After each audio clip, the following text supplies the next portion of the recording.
Joining us now, Iowa Senator Joni Ernst. Senator Ernst, thanks very much for coming back on the show. We appreciate it. And we have a bunch of things to talk about, but one thing that's been on my mind, and I think it's a terrible policy mistake, is caving in on the Nord Stream 2 pipeline, throwing the Ukraine under the bus, giving Russia the keys to dominate Europe. Even the Europeans, other than Germany, are against it. And, of course, slamming down our own production and distribution system. We'll never be able to export LNG the way we should. So let me ask you this. Is there anything the Senate can do to stop this cave-in to Russia?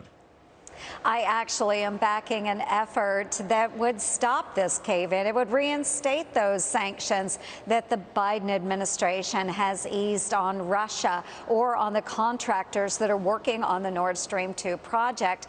What President Biden has done is just simply put in place a Jobs for Russians plan, and it makes Western Europe more reliant upon Russia and takes away jobs from our American energy workers.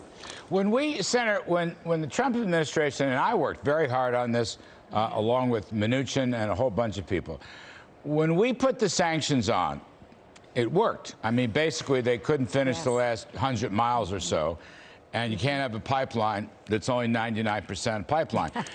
But I don't recall, was there a law? Was there ever a statute?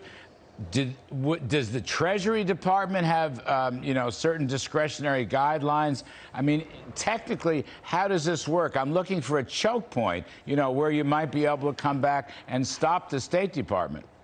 Right, and that's why we are working on this piece of legislation as Congress, and it is a bipartisan piece of legislation, and we are hopeful that enough people are pushing back on the administration that we can make an impact. We should not be allowing President Biden to enable Vladimir Putin and the Russians. Again, it puts in place reliance upon energy coming out of Russia, and that's certainly not what Europe or the United States needs. Second point, of course, everybody's talking about $4 trillion of taxing and spending. Nobody has a crystal ball, reconciliation, and so forth. Just as a common sense question, Senator Ernst, is there one single item in this whole $4 trillion package that would be good for economic growth? In your judgment, is there one thing that any common sense person could possibly point to? Well, Larry, we call this the reckless tax and spending spree bill. And even if there is one item, that one item would come at a total cost of over $3.5 trillion. And as you said, more likely along the lines of $4 to $5 trillion. And what we can't be doing is continuing to raise taxes on hardworking Americans.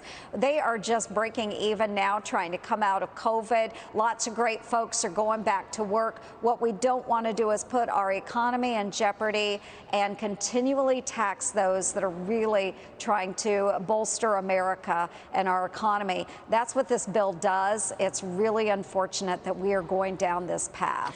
Senator, President Biden keeps saying, and he did it at a town hall meeting again last night.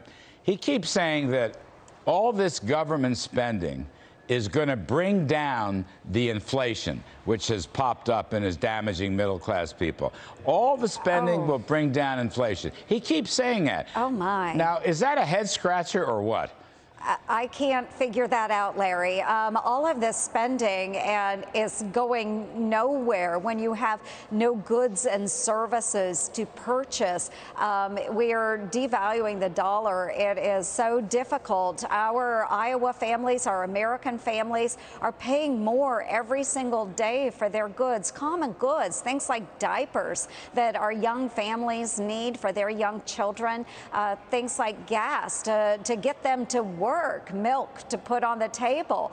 All of those things have gone up in cost since Biden was first in the White House, and most certainly since this time last year as well. To keep dumping that kind of money into the economy, that does not bring down inflation. Let me ask you a final question, talking about taxing and so forth.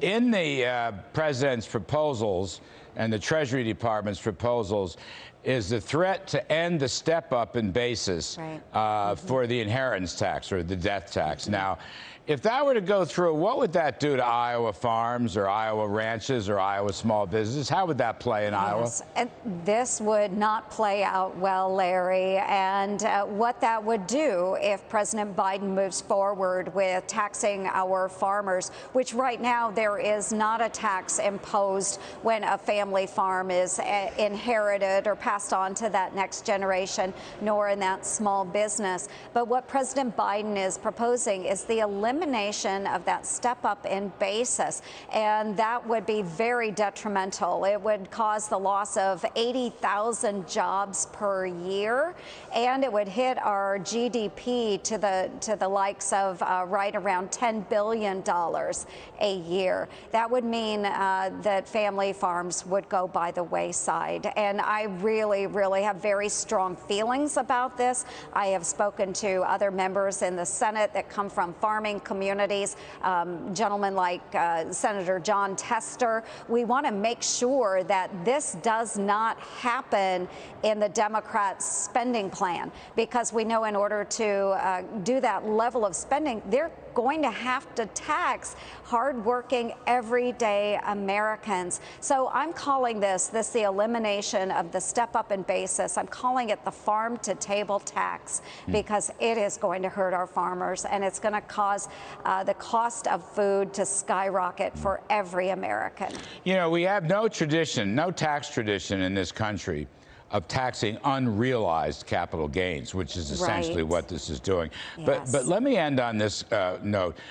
It would be important, it seems to me, to index the capital gains tax. We've never indexed the capital gains tax, and with the inflation rate starting to pop up, whether it's temporary or permanent, we'll see.